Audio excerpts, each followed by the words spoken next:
मित्रों नमस्कार। एक बार फिर कोरोना महामारी के बाद हम आप लोगों से मुखातिब हैं। आज अपने सब्जेक्ट सेल्फ डेवलपमेंट के बारे में कुछ बातें आप लोगों से हम शेयर करना चाह रहे हैं।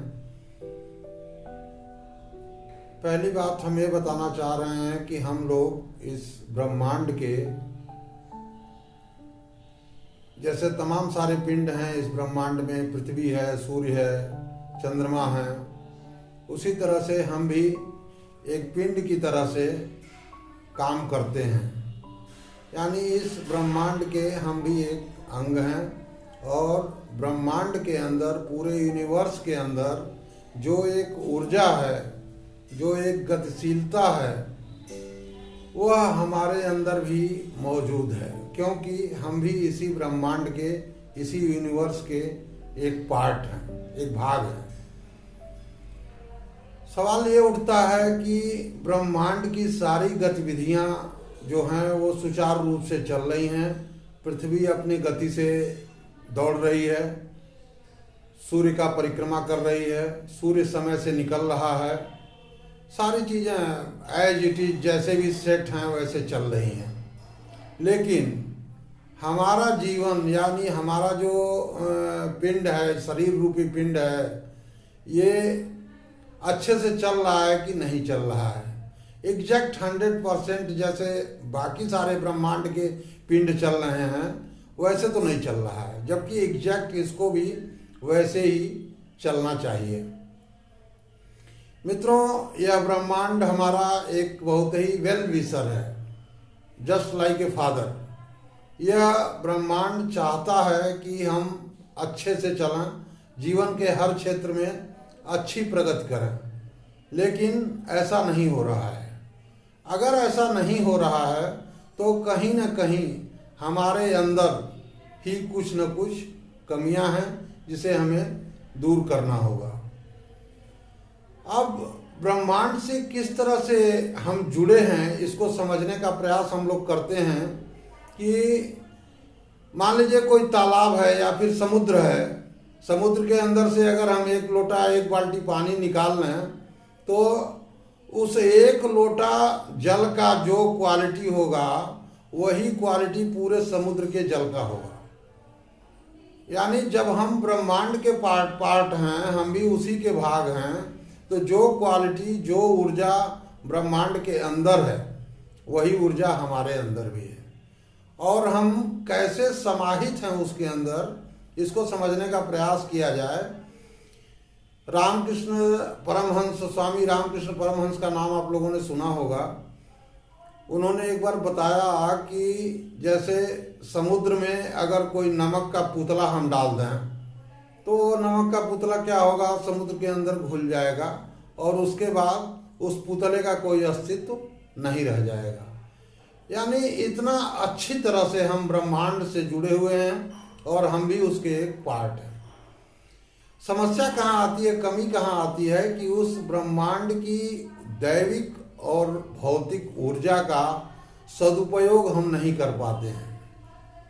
क्यों नहीं कर पाते हैं? क्योंकि हमारा जो माइंड है, दिमाग है, माइंड सेट, वो दो भागों में बटा हुआ है। एक है हमारा कॉन्शियस माइंड और एक है हमारा अनकॉन्शियस माइंड, चेतन और अचेतन। चेतन और अचेतन को समझने का प्रयास हम करते हैं।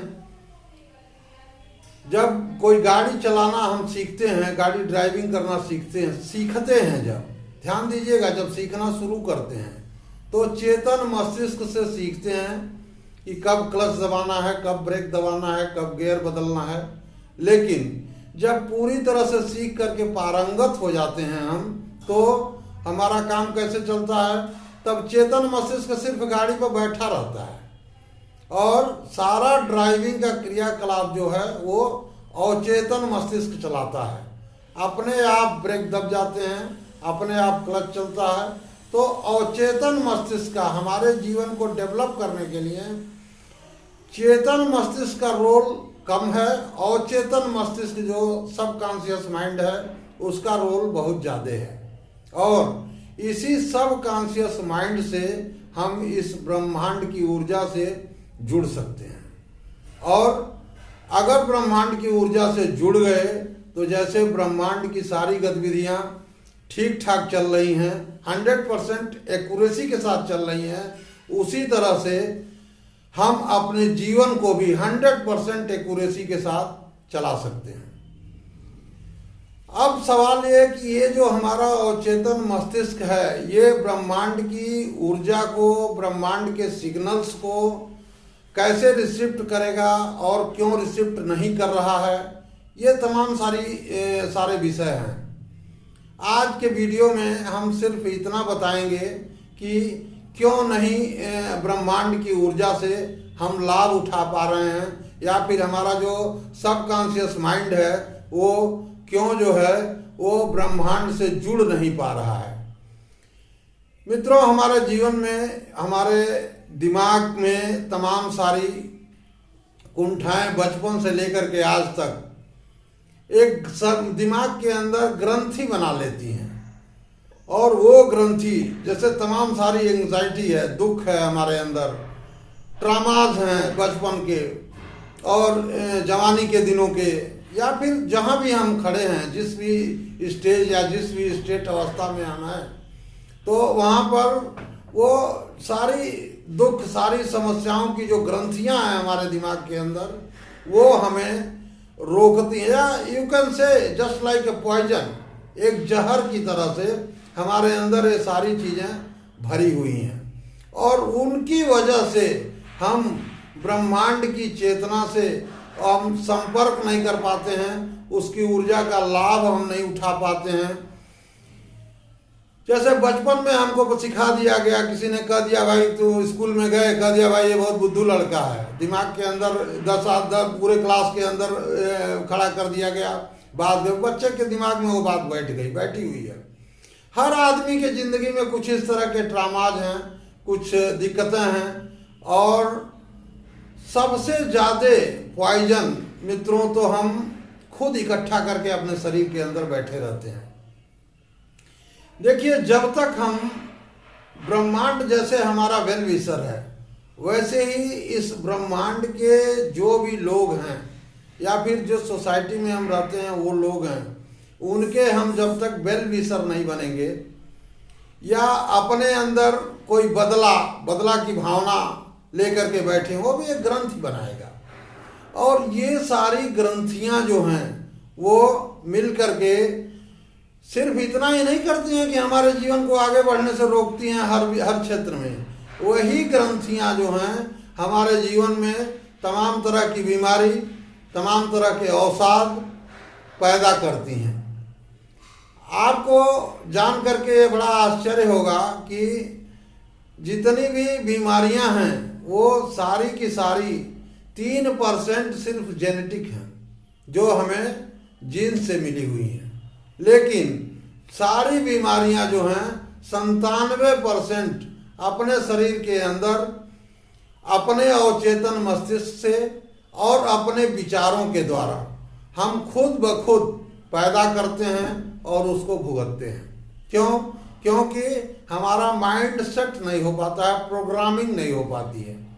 जैसे आपको उदाहरण दिया मैंने गाड़ी ड्राइविंग का, गाड़ी ड्राइविंग जब हम सीखते हैं तो चेतन मस्तिष्क से सीखते हैं, लेकिन बाद में उसका जो प्रोग्रामिंग है वो अवचेतन मस्तिष्क में, सब कॉन्शियस माइंड में सेट हो जाता है, और फिर उसी हिसाब से चलते रहते हैं।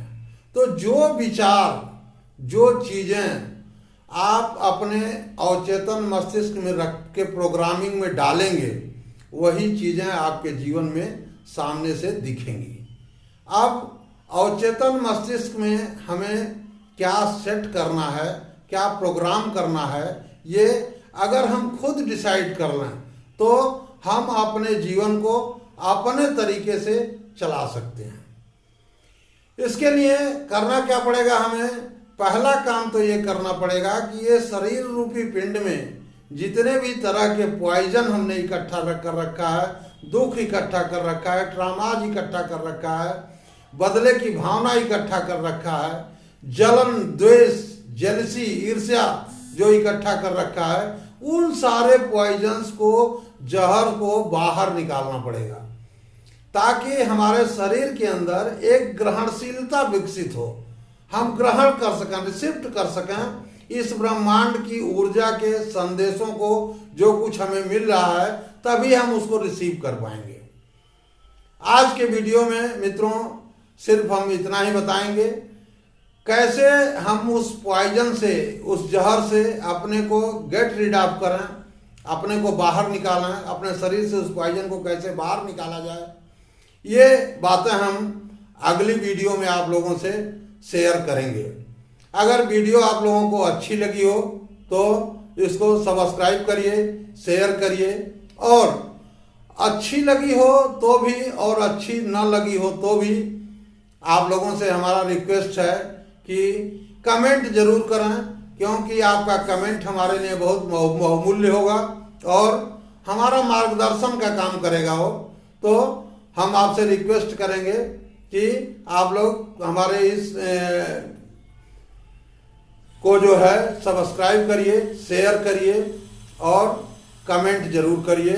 मित्रों नमस्कार, मिलते हैं फिर अगली वीडियो में। एक बार पुनः आप सभी लोगों को नमस्कार।